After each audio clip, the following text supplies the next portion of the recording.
Bismillahirrahmanirrahim. Assalamualaikum warahmatullahi ta'ala wabarakatuh. Alhamdulillahi wahdah, wassalatu wassalamu ala rasulillah wa ala alihi wa sahbihi wa man tabi'ahu wa nasarahu wa man walah, wa la hawla wa la quwwata illa billah. Allahumma faqihna fid din wa 'allimna at-ta'wil. Rabbana zidna ilma warzuqna fahma birahmatika ya arhamar rahimin. Alhamdulillah, sentiasa kita merapatkan kesyukuran kehadiran Allah Ta'ala kerana Allah masih mengurniakan nikmat-nikmatnya kepada kita semua. Dan salah satu nikmat yang amat berharga dalam hidup kita ialah ketika mana Allah kurniakan taufiknya kepada kita untuk sentiasa bersama-sama dengan Al-Quran, untuk membaca Al-Quran, memahami Al-Quran dan untuk mengamalkan Al-Quran. Al-Quran sendiri merupakan nikmat yang amat besar Allah Ta'ala turunkan kepada umat manusia, dan juga merupakan nikmat yang amat besar ialah ketika mana Allah beri kita taufik untuk sentiasa bersama-sama Al-Quran di sepanjang hayat kita di alam dunia ini. Tuan-tuan dan puan-puan muslimin dan muslimat yang dikasihi lagi dirahmati Allah Ta'ala sekalian, pada kuliah yang lepas, Alhamdulillah, kita telah pun selesai membahaskan surah Al-Mumtahanah, surah yang ke-60 dalam Al-Quran.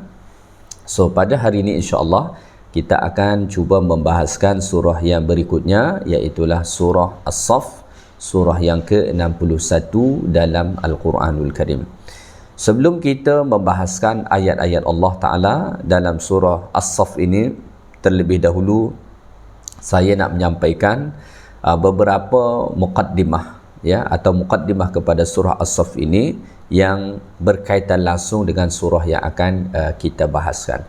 Pertama-tama, nama surah. Surah ini disebut nama dia sebagai surah As-Saff, ya. Kenapa disebut nama dia sebagai surah As-Saff? Kerana dalam surah ini ada firman Allah Ta'ala yang terdapat pada ayat yang keempat. Allah Subhanahu wa Ta'ala berfirman, innallaha yuhibbul ladzina yuqatiluna fi sabilihi saffa. Ada perkataan saffa dekat situ, ya, saf yang berarti barisan orang-orang yang berjihad di jalan Allah. Maka oleh kerana itu disebutlah nama surah ini sebagai surah As-Saff. Penamaan surah ini dengan As-Saff telah pun dikenali sejak daripada zaman sahabat Nabi SAW pada masa dahulu. Jadi ia bukanlah nama yang baru dibuat kepada surah ini, tetapi sejak daripada zaman dahulu lagi surah ini memang sudah pun dikenali dengan nama As-Saff. Sebagaimana dalam riwayat Ibnu Abi Hatim daripada Abdullah bin Salam, anna nasan qalu, bahawa dahulu ada orang-orang berkata, lau arsalna ila rasulillah nas'aluhu an ahabbil a'mal. Ya, sekiranya kita diutus pergi menjumpai Rasulullah, nescaya kita akan bertanya kepada Nabi amalan yang paling dicintai. Apa amalan yang paling dicintai? Ya, akhirnya fada'a Rasulullah sallallahu alaihi wasallam ulaikan nafar.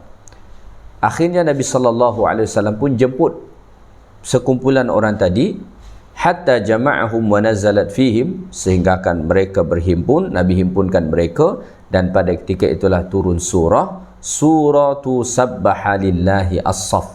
Surah sabbaha lillah as-saff ada langsung disebut sebagai surah as-saff.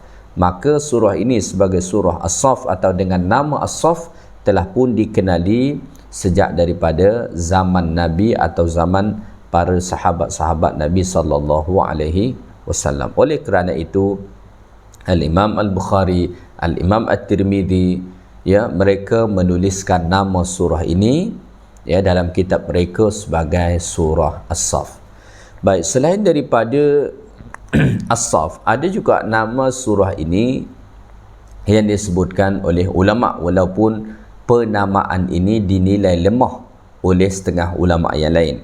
Seperti misalnya Al-Imam As-Suyuti rahimahullah menyebut nama surah ini sebagai surah Al-Hawariyun. Ya, kenapa?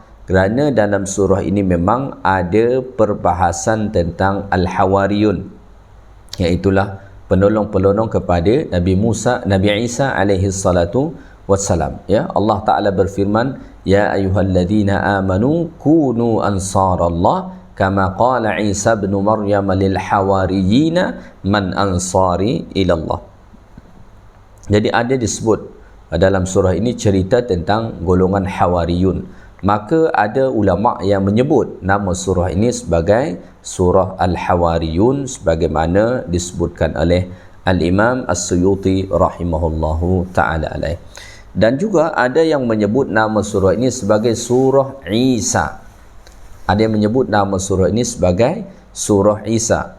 Dan itu dinyatakan oleh Al-Alusi. Wa qala Al-Alusi tusammi surata Isa. Al-Alusi berkata bahawa surah ini juga disebut sebagai surah Isa. Kenapa?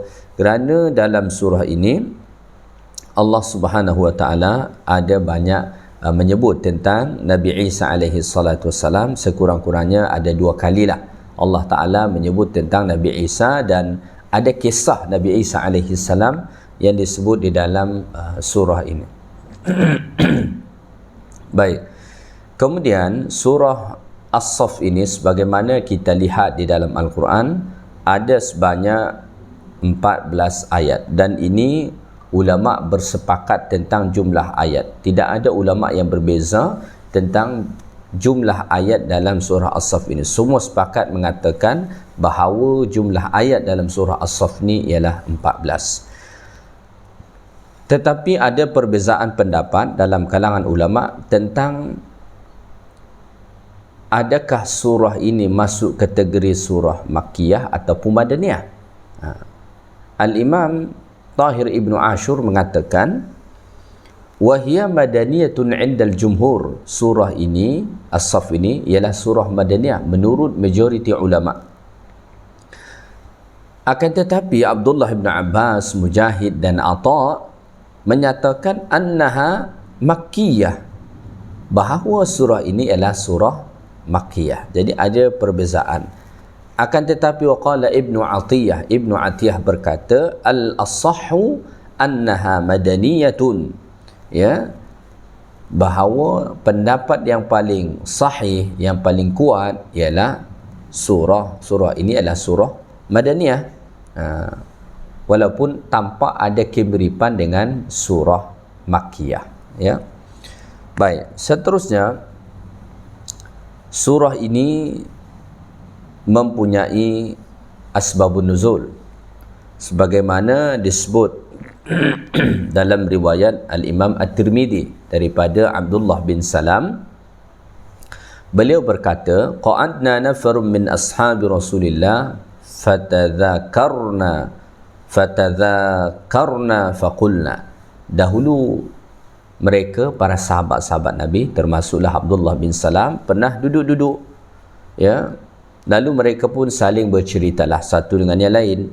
Lalu mereka pun berkata, "Lau na'lamu ayyal a'mali ahabba ila Allah la 'amilna." Mereka mengatakan, sekiranya kita dapat mengetahui amalan yang paling dicintai Allah, kita pasti akan mengamalkan. Lalu oleh kerana itu Allah Ta'ala pun menurunkan ayat ini ataupun surah ini, Sabbahalillahi ma fis samawati wa ma fil ardi wa huwal azizul hakim. Ya ayyuhalladzina amanu lima taquluna ma la taf'alun. Ya.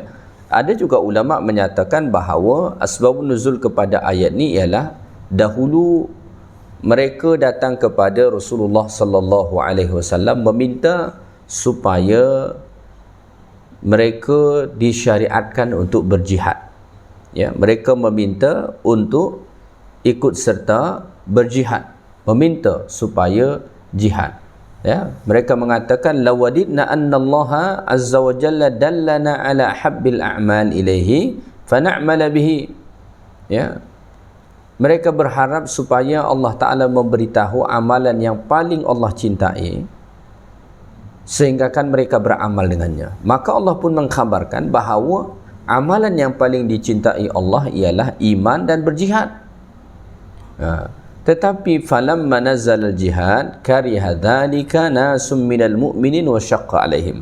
Akan tetapi ketika mana turun perintah untuk jihad, maka mereka merasa berat dan sukar untuk menjalankannya. Bahkan ada yang lari di antara mereka, tidak mahu ikut serta berjihad. Maka antara kandungan yang Allah Ta'ala sebut dalam surah As-Saff ini adalah ya ayyuhalladzina amanu lima taquluna ma la taf'alun. Wahai orang-orang yang beriman, mengapakah kamu mengatakan sesuatu sedangkan kamu tidak melakukannya? Ya. Baik, surah As-Saff ini ialah surah yang ke-61 dalam Al-Quran. Tetapi kalau ditinjau daripada tertibun nuzul surah ini, maka ini adalah surah yang ke-108 diturunkan kepada Nabi kita sallallahu alaihi wasallam. Ia turun selepas surah At-Taghabun dan sebelum surah Al-Fath. Ya, wa kana nuzuluha ba'da waqa'ati Uhud, dan surah ini diturunkan Allah Ta'ala selepas berlakunya peperangan Uhud. Ya, maka ini menguatkan pendapat tadi bahawa surah As-Saff ini ialah surah Madaniyah. Kerana kalau ditinjau daripada sisi penurunan surah ni diturunkan ke Nabi selepas peristiwa peperangan Uhud. Dan kita sedia maklum bahawa peperangan Uhud itu berlaku selepas Nabi sallallahu alaihi wasallam hijrah ke Madinah. Kerana semasa Nabi berada dekat kota Mekah, Nabi belum ada lagi melakukan jihad, ya. Baik, Allah Subhanahu wa taala berfirman, saya bacakan beberapa ayat saja dahulu. A'udzu billahi minasy syaithanir rajim. Bismillahirrahmanirrahim. Sabbaha lillahi ma fis samawati wa ma fil ardi wa huwal azizul hakim. يا أيها الذين آمنوا لم تقولون ما لا تفعلون كبر مقتا عند الله أن تقولوا ما لا تفعلون. Baik, saya baca ayat 1 sampai ayat 3 saja dahulu. Baik, surah ni antara surah yang diawali Allah Ta'ala dengan tasbih, iaitulah sabbaha. Dalam Al-Quran kita dapat menemukan lebih kurang sebanyak 7 surah yang diawali Allah Ta'ala dengan tasbih. Sama ada tasbih itu dalam bentuk masdar, dalam bentuk fi'lul madhi, dalam bentuk fi'lul mudhari', bahkan dalam bentuk fi'lul amr. Lebih kurang ada sebanyak 7 surah yang diawali Allah Ta'ala dengan tasbih. So oleh kerana itu surah As-Saff ini masuk dalam kategori surah Al-Musabbihat, iaitulah surah-surah yang diawali Allah Ta'ala dengan tasbih. Sebagaimana pernah saya sampaikan bahawa apabila kita mengkaji awal-awal setiap daripada surah dalam Quran, selalunya ada ciri khas Allah Ta'ala mengawali setiap-tiap surah. Oleh kerana itu dalam ilmu ulumul Quran ada satu perbahasan yang disebut dengan Fawatihus Suwar, ya, pembuka kepada tiap-tiap surah. Macam mana Allah Ta'ala membuka setiap daripada awal-awal surah itu, ya. Baik, Allah Ta'ala berfirman, Sabbaha lillahi ma fis samawati wa ma fil ard. Segala yang ada di langit dan di bumi tetap mengucap tasbih kepada Allah, dan dialah yang maha kuasa lagi maha bijaksana. Jadi kalau kita membaca Al-Quran, di sana ada surah yang diawali dengan sabbaha dan ada yusabbihu. Contoh mudah, surah As-Saff diawali Allah Ta'ala dengan sabbaha. Akan tetapi nanti selepas ini ada surah Al-Jum'ah, itu dimulai Allah Ta'ala dengan yusabbihu. Kalau sabbaha dalam bentuk fi'lul madhi, kalau yusabbihu dalam bentuk fi'lul mudhari'. Apakah beza surah yang diawali Allah Ta'ala dengan sabbaha dan yusabbihu? Apakah beza dia? Salah satu perbezaan dia, Salah satu perbezaan dia yang disebut para ulama ialah kalau surah itu diawali Allah Ta'ala dengan sabbaha dalam bentuk fi'lul madhi sebagaimana dalam surah As-Saff ini sabbaha, maka di dalam surah tersebut ada perbahasan tentang jihad atau tentang perang. Sedangkan surah yang diawali Allah Ta'ala dengan yusabbihu dalam bentuk fi'lul mudhari', di dalam surah tersebut tidak ada yang membicarakan tentang perang ataupun jihad. Contoh mudah, tengok surah As-Saff, diawali Allah Ta'ala dengan sabbaha, maka dalam surah ini ada perbincangan tentang perang. Maka nanti ayat 4 Allah Ta'ala sebut innallaha yuhibbul ladina yuqatiluna fi sabilihi saffa ka'annahum bunyanun marsus sampai seterusnya. Sedangkan dalam surah Al-Jumu'ah tidak ada Allah berbicara tentang jihad, ya. Baik. Kenapa dalam surah yang diawali dengan tasbih tadi ada ayat yang berbicara tentang perang? Apa hubung kait dia? Al-Imam Tahir Ibn Ashur rahimahullah menjelaskan munasabatu hadhihi al-Fatihah lima ba'daha min as-surah bayanun anna al-kafirina mahququna bi an tuqatiluhum li'annahum shazzu an jami'il makhluqat falam yusabbihu Allah wa lam yasifuhu bi sifatil kamal id ja'alu lahu syuraka'a fil ilahiyah. Apa hubung kait surah ni diawali Allah Ta'ala dengan tasbih dengan penyebutan perang selepas ini?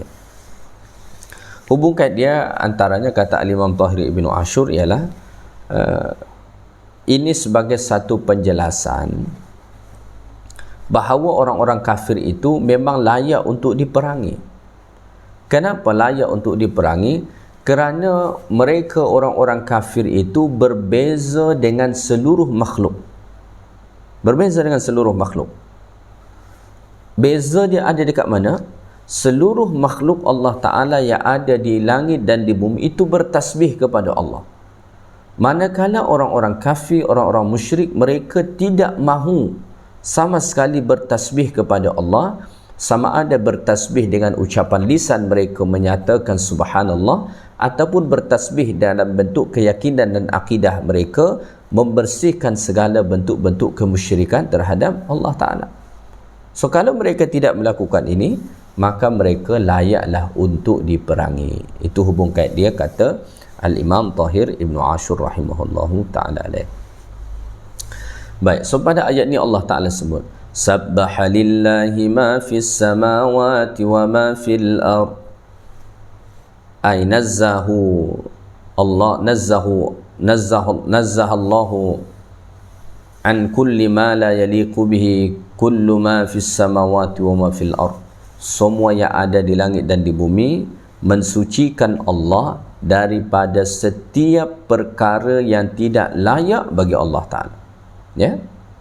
Seluruh makhluk yang ada di langit dan di bumi mensucikan Allah Ta'ala daripada setiap perkara yang tak layak bagi Allah Subhanahu wa Ta'ala.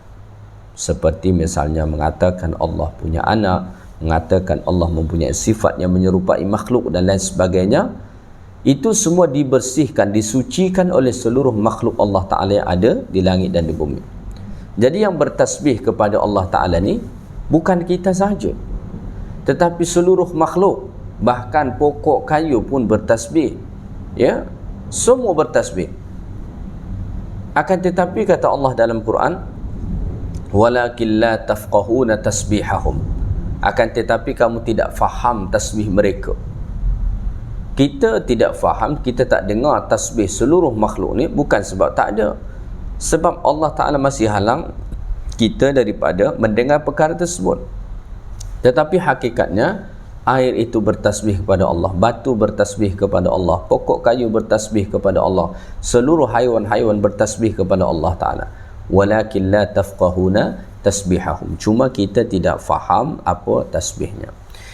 La yazalul muslim fi khairin wa tama'ninah, wa tama'ninati qalb makana lisanuhu rataban bi dzikrillah tasbihan wa tahmidan wa takbiran. Seorang Muslim akan sentiasa berada dalam keselesaan, kebaikan, ketenangan hati selagi mana lisannya sentiasa basah menyebut nama Allah Ta'ala, sama ada tasbih, tahmid ataupun takbir. Jadi seorang Muslim, ya, dia akan sentiasa bahagia, hati dia akan sentiasa tenang selagi mana lisan dia ni sentiasa basah dengan menyebut nama Allah. Ya, sama ada menyebut nama Allah Ta'ala tadi, dia bertasbih ataupun dia bertahmid atau bahkan mungkin dia bertakbir kepada Allah Subhanahu wa Ta'ala. Ya, baik. Kemudian Allah Subhanahu wa Ta'ala sebut wa huwal azizul hakim, dan dia Allah Ta'ala maha kuasa atas tiap-tiap segala sesuatu, lagi maha bijaksana. Wa huwal aziz, dan Allah itu maha al-aziz. Al-aziz artinya la yughalab, yang tak dapat dikalahkan. Kenapa Allah Ta'ala menyatakan ini pada hujung ayat ini, selepas Allah menyatakan bahawa seluruh makhluk yang ada di langit dan di bumi bertasbih kepada Allah Ta'ala, lalu kemudian Allah menutup dengan dua sifat Allah Ta'ala. Apa hubung kait dia? Antara hubung kait dia ialah yusabbihu lahu azza wa jalla kullu khalqihi, semua makhluk Allah Ta'ala ni bertasbih kepada Allah, walakin subhanahu ghaniyun anhum jami'an, akan tetapi sebenarnya Allah Ta'ala tidak memerlukan tasbih mereka itu semua. Jadi kita bertasbih mensucikan Allah bukan kerana Allah berhajat dengan tasbih kita. Allah tidak berhajat sama sekali. Ya. Walakinnahu subhanahu ghaniyun anhum jami'an, akan tetapi Allah Subhanahu wa Ta'ala maha kaya, artinya tidak memerlukan apapun dari manusia termasuk tasbih mereka. Fahuwal aziz, maka itulah sifat al-aziz. Wa huwal aziz. Allah nak menegaskan bahawa semua bertasbih kepada Allah Ta'ala pun bukan kerana Allah lemah, bukan kerana Allah Ta'ala perlukan, tidak, ya, tetapi Allah Ta'ala itu maha kuasa. So setiap tasbih yang diucapkan manusia, maka kebaikannya akan kembali semula kepada dia. Al-Hakim, Al-Hakim artinya Rabb yang maha bijaksana fi khalqihi wa amrihi, ya, terhadap hambanya dan urusan-urusannya. Tidak ada satu pun keputusan Allah Ta'ala yang tidak bijaksana. Tidak ada satu pun ketetapan Allah Ta'ala yang tidak bijaksana. Ya, baik, itu ayat yang pertama. Kita teruskan kepada ayat yang kedua. Allah Subhanahu wa Ta'ala berfirman, Ya ayyuhalladzina amanu lima taquluna ma la taf'alun. Wahai orang-orang yang beriman, mengapa kamu memperkatakan apa yang kamu tidak melakukan? Ini antara ayat yang perlu untuk sentiasa kita dengar, terutama mereka para penceramah, pemberi nasihat dan lain sebagainya. Ya ayyuhalladzina amanu lima taquluna ma la taf'alun. Wahai orang-orang yang beriman, mengapa kamu memperkatakan apa yang kamu tidak melakukannya? Jadi dekat sini Allah Subhanahu wa Ta'ala mengingkari. Jadi dekat sini Allah bukan sekadar nak bertanya mengapa, tetapi ini disebut istifham ingkari, seolah bertanya, tetapi sebenarnya Allah Ta'ala nak mengingkari perbuatan mereka, yang mana mereka ini mengingkari, ya, dia mengingkari apa yang sudah dia ucapkan, ya. Jadi tidak boleh seseorang mengingkari apa yang telah dia ucapkan. Baik.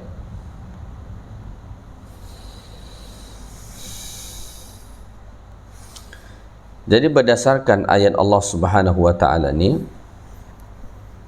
dapat kita ambil banyak pengajaran sebenarnya, ya. Ada, ungkapan daripada Al-Qushairi. Kata Al-Qushairi, khalful wa'di ma'a kulli ahadin qabih wa ma'allahi aqbah. Ingkar janji kepada setiap orang itu buruk. Akan tetapi ingkar janji dengan Allah itu jauh lebih buruk lagi. Maka oleh kerana itu, jangan kita asyik menyampaikan sesuatu sedangkan kita sendiri tak buat. Ini satu perkara yang perlu untuk sentiasa kita ingati, ya, terutama mereka para penceramah, da'i, ya, pemberi nasihat, bahkan setiap daripada kita, ya. Jangan sampai kita menyuruh orang mengatakan sesuatu, menyampaikan sesuatu sedangkan kita sendiri tak buat. Ada disebut dalam hadis Nabi SAW daripada Anas radhiyallahu taala anhu, marartu lailata usriya bi ala qaumin tuqradu shifahuhum bi maqaridin min nar Semasa Isra dan Mi'raj, Nabi SAW pernah berjalan melalui orang-orang yang mana mulut mereka itu dikunci, ya. Lalu dia pun bertanya kepada Jibril. Nabi tanya kepada Jibril, ma haula, siapa mereka ini? Lalu Jibril berkata, haula'i khutaba'u ummatik, mereka inilah khutbah. Khutbah ni artinya pengkhutbah, penceramah, pendakwah daripada kalangan umatmu, min ahli dunia, yang mana mereka ini sebenarnya ahli dunia, alladzina kanu ya'muruna an-nasa bil bir, yang mana mereka menyuruh orang lain untuk buat baik, wa yansawna anfusahum, akan tetapi dia lupa dengan diri dia sendiri, ya. Baik.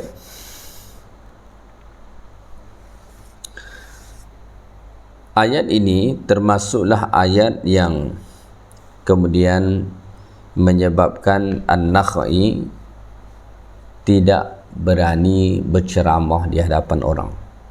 Jadi An-Nakhai mengatakan ada 3 ayat yang membuat dia tidak berani berceramah di hadapan orang.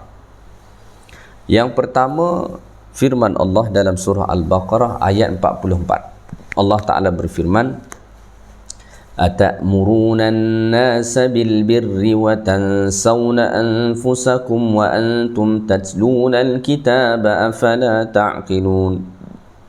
Kata Allah pada ayat ni, adakah kamu hendak menyuruh manusia untuk melakukan kebajikan wa tansawna anfusakum, sedangkan engkau melupakan diri kamu sendiri, wa antum tatluna al-kitab, sedangkan kamu membaca al-kitab, afala ta'qilun, adakah kamu ni orang yang ada akal? Kamu ada akal ke tidak? Kata Allah.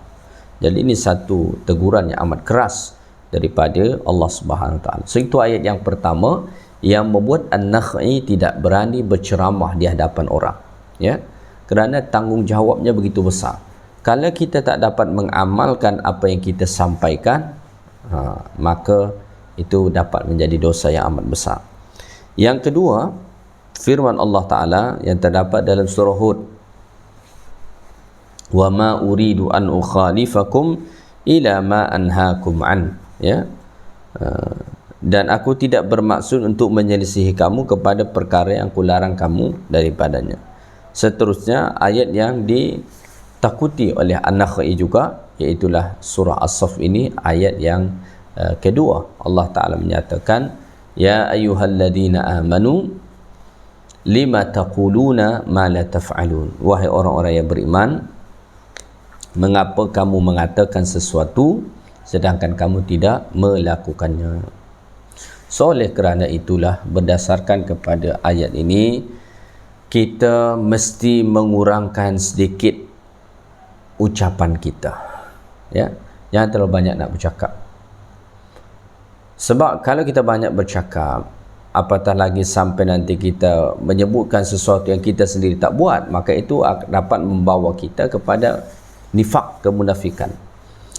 Maka para ulama mengatakan kasrul kalam kasrul nifaq, banyak bercakap banyak kemunafikan. Kenapa? Li'anna nifaq al-qawlu bil amal, kerana nifaq itu, ya, nifaq itu, kemunafikan itu ialah an-nafaqa al-qaul bila al-amal. Lianna an-nifaq al-qaul bila amal. Kerana kemunafikan itu ialah bercakap saja tapi tak ada amal, tak ada action. Cakap sana, cakap sini, nasihat sana, nasihat sini, tapi dia sendiri tak buat. Itu munafik. Sebagaimana Allah Ta'ala sebut di dalam surah Al-Munafiqun, nanti surah selepas ini Allah Subhanahu Wa Ta'ala menjelaskan kepada kita bagaimana kemudian orang-orang munafik tu. Kata Allah Ta'ala, wa iyyaqulu tasma' liqaulihim, kalau kamu mendengar ucapan mereka, ya, kamu akan dengar dengan sungguh-sungguh, ya. Dalam surah Al-Jum'ah Allah Subhanahu Wa Ta'ala mencela orang-orang yang mengajarkan sedangkan mereka sendiri tidak melakukannya. Maka perumpamaan orang yang menyampaikan kebajikan tetapi dia tidak mengamalkannya, kamitsli himari yahmilu asfara, dia hanyalah seperti keldai yang membawa kitab-kitab. Kitab-kitab tu boleh dia bawa, tetapi kemudian dia tidak faham, tidak amalkan, tidak dapat mengubah hidup dia, ya. Baik, jadi Allah Ta'ala sebut pada ayat ni, ya ayyuhalladzina amanu lima taquluna ma la taf'alun, wahai orang-orang yang beriman, mengapa kamu mengatakan tentang sesuatu sedangkan kamu sendiri tidaklah buat. So oleh kerana itu, poin penting bagi kita daripada ayat ni tadi, kita perlu samakan apa yang kita ucap dan apa yang kita amalkan, ya. Jangan sampai cakap lain buat lain, atau buat lain cakap lain. Itu tidak dibolehkan dalam agama. Baik, kemudian Allah Ta'ala berfirman pada ayat yang ketiga, kabura maqtan 'indallahi an taqulu ma la taf'alun, amat besar kebencian Allah kamu memperkatakan sesuatu yang kamu tidak melakukannya. Ayat ini menjelaskan tentang dosa. Kata Allah, kabura maqtan 'indallah an taqulu ma la taf'alun. Al-maqt, kabura artinya amat besar. Maqtan itu apa maksudnya? Al-bughdu, kemarahan. Bahkan dikatakan istilah maqta itu jauh lebih marah lagi berbanding sekadar disebut dengan al-bughdu, ya, ataupun al-ghadab, ya. Masih lagi lebih dahsyat kemarahannya kalau menggunakan kata maqtan. Maqtan indallah, amat besar kebencian daripada Allah, azab seksa daripada Allah Ta'ala. Kepada siapa? Kepada orang-orang yang mengucapkan sesuatu sedangkan dia tak buat. Ini banyak berlaku di akhir zaman sekarang, ya. Ramai para penceramah tetapi amat sedikit yang mengamalkan kebajikan yang disampaikan. Ada riwayat daripada Jundub bin Abdullah Al-Bajalli, qala Rasulullah SAW, Rasulullah bersabda, mathalul alimi alladhi yu'allimun nas al-khair wa yansa nafsahu kamathali as-siraj yudi'u lin-nas wa yahtariqu nafsah. Perumpamaan orang yang berilmu dan dia mengajarkan ilmunya kepada orang lain, ya, dia mengajarkan ilmu itu kepada orang lain, wa yansa nafsah, tapi dia lupa untuk mengamalkannya, ya, dia lupa dengan diri dia tidak amalkan. Dengan orang lain dia dah ajar, bahkan orang lain itu telah pun mengamalkan, dia sendiri lupa, ya. Maka perumpamaan orang yang berilmu tetapi dia tidak memberi manfaat atau tidak mengamalkannya, kamathalis sirat yudi'u lin-nas wa yahriqu nafsah, maka itu seperti lilin, dia dapat menerangi orang lain tetapi membakar diri dia sendiri, ya. Maka begitulah kalau kita ini suka ikut dengan suka ikut dengan orang-orang yang melakukan sesuatu yang berbeza dengan apa yang dia ucapkan, maka ketika kita mengucapkan sesuatu yang berkaitan dengan Allah Subhanahu Wa Ta'ala, maka tepatilah, jangan sampai kita cakap A, kita buat B, atau kita bagi nasihat orang kepada kebajikan sedangkan kita sendiri tidak buat. Maka ini menjadi dosa yang amat besar di sisi Allah Subhanahu Wa Ta'ala, ya.